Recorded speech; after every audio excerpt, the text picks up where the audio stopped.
Igbo ndị ọma na-ege m ntị. Ọ bụ na ị ka na-agbanye ihe onyonyo gị, anyị nọ n'oge aṅụrị n'isi mbido telivishọn ebe anyị na-ewetara unu ụmụ ihe ndị ahụ ga na-eme unu ka obi na-atọ unu ụtọ. Anyị nọ n'oge aṅụrị nke ntụrụndụ. Tupu anyị eje ezumike, agwa m ndị ọma na-ege m ntị na o nwere onye ọma m na ya nọ n'ụbọchị nke tata, maka na isiokwu anyị bụ ụmụ ihe ahụ ụmụ nwoke anyị na-echegbu nọọsụ ụmụ nwoke ga na-eme ya, mana ụmụ nwaanyị na-emezi ya n'ụbọchị nke tata. Onye mụ na ya nọ n'ụbọchị nke taa bụ Nwaada Ebele Ogbuopi, nke eji Ebere the flutist wee mara. Ọ na-adị mma mmadụ na-eme ihe na-enye obi aṅụrị, maka ị na-eme ihe na-enye gị obi aṅụrị, na-eji obi gị niile na-eme ya. Ọ gwakwara anyị otu nne na nna ya si wee bụrụ ndị kwadoro ya mgbe ya bụ ihe Igbo bido wee gụwa ya agụụ, nyekwara ya aka weta ndị bịara n'ụlọ bịa kụziere ya. O ji wee bụrụ onye ama ama n'obodo anyị bụ Naijiria na ụwa niile gbaa gburugburu dịka Ogbuopi. Ya bụ ihe nyere m obi ụtọ. Ọ na-adị m ka ọ bụrụ na m ga-ahụ nne gị na nna gị n'ụbọchị nke taata ka nsị ha ndewonu, otu a ka o kwesịrị ịdị. Ọ na-adị mma nwa mụrụ nyere ya aka ka o mee ihe ahụ na-enye ya obi ụtọ. Nneọma, ịma na-apụta na-ekwu ihe gbasara ịtụrụ ndụ entertainment industry ebe ọ bụla ị nọ maka ya.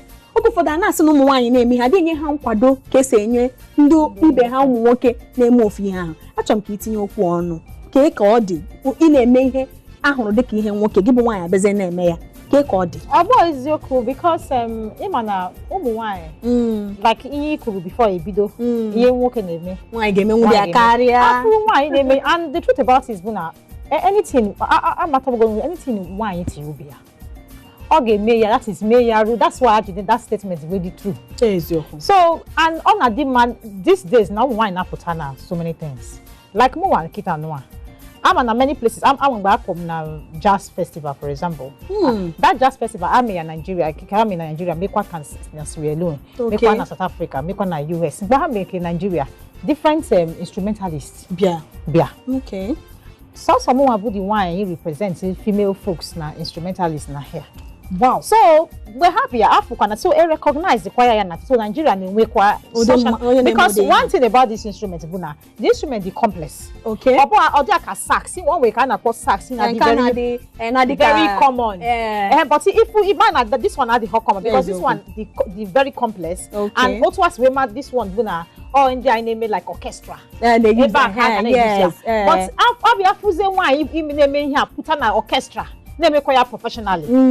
So, ihe m ga-akwu bụ na ọ na-adị maka wine na-take the challenge. Okay. Ka na-eme ihe. Okay. Apụta afụbe m nwoke asị na nwoke na-eme ihe wine karị ime ihe asị na amanye that woman recognition. It's not true. Ya bụ na ihe ha anyị na-ana abụghị eziokwu. Ọ bụ eziokwu because a lot of women na-apụta for a lot of things right now. So and even since m ebidogo m training now.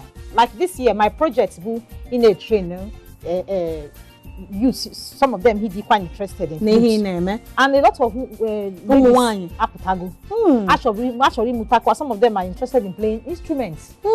So that is my encouragement to us, especially in this part of Lobodai in a CM why backwards. No, that time has passed. Why not putazikita no in an because you buy the abamuna ihe nwoke game na nwaanyị ga-eme ya karịa.